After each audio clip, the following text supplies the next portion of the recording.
Hey everyone, I'm Kim and welcome back to Crime Stats Daily. Today we're looking at a fast-moving snapshot of crime developments from across the country, from New York and Texas to Washington, and then a major federal fugitive operation out of Maryland and Delaware. Now, these are 5 cases that caught our attention today, along with one major enforcement operation.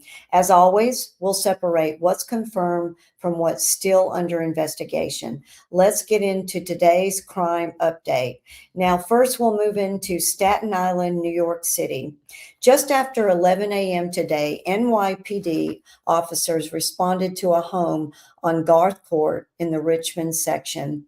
Inside, they found a 39-year-old woman with a gunshot wound to the torso. She was pronounced dead.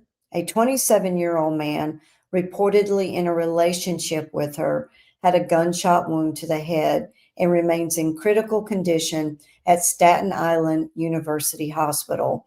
Police are investigating this as a possible attempted murder-suicide, although no motive has been officially released and the victims have not yet been publicly identified.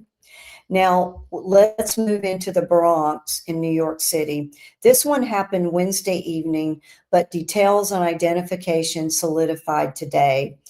15-year-old Riley Billingslea was fatally shot in the head inside an apartment in the Castle Arms building near Claflin Avenue and West 197th Street in Kingsbridge Heights. A 13-year-old boy was also struck, grazed by a bullet or ricochet, and he is in stable condition.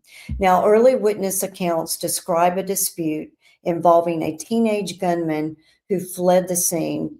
No arrests have been announced, and this is at least the second teenager killed by gunfire inside a Bronx apartment this week.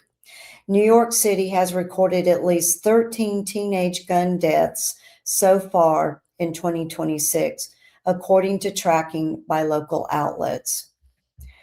Now moving to Texas, Fort Worth. Around 6:30 this morning on eastbound Interstate 20 near Trail Lake Drive and Granbury Road, close to the Holland Mall area, a woman was shot and killed in what police describe as a road rage incident. Police say the suspect vehicle pulled alongside hers, fired multiple shots, then fled. The victim crashed and was pronounced dead at the scene. Eastbound lanes were shut down for several hours, and the suspect remains at large. The victim has not been publicly named, though local reporting indicates she may have been a school employee heading to work. Now moving to Plano, Texas, and this is out of Collin County. This is an update from a case that began yesterday. 37-year-old Jake O'Brien Bigoni is now charged with murder and abuse of a corpse after his 34-year-old wife, Eliana Alexandra Bigoni, was found dead during a Wednesday morning welfare check at a home in the 4700 block of Charles Place. He's being held without bond. Plano police continue to investigate. Now, moving into Parkland, Washington, and this is in the Pierce County area. Wednesday evening, shortly after 6 p.m., a man was shot and killed near the 10200 block of 18th Avenue South. Pierce County deputies responded, attempted life-saving measures, but he was pronounced dead at the scene. The case is being investigated as a homicide. Now, no suspect information has been released, and authorities say there is no ongoing threat to the public. This is the second fatal shooting in the Parkland-Spanaway corridor within roughly 48 hours. Now, also worth noting today is the FBI's Baltimore field office announced results of a 3-week regional fugitive operation that ran from July the 20th through August the 5th.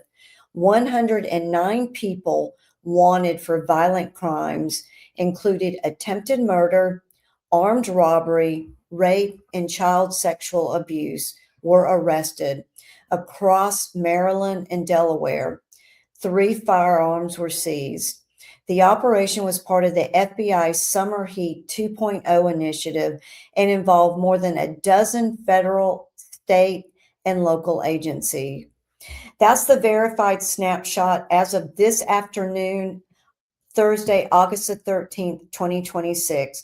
Now, all details come from official police statements and major local reporting. Situations like these can change quickly. Always check primary sources for the latest. If you're tracking specific cities or categories, drop a comment or reach out below. We'll keep following the numbers and the official releases. This is Crime Stats Daily. Stay informed, stay aware, and more importantly, stay safe. And I'll see you in the next one.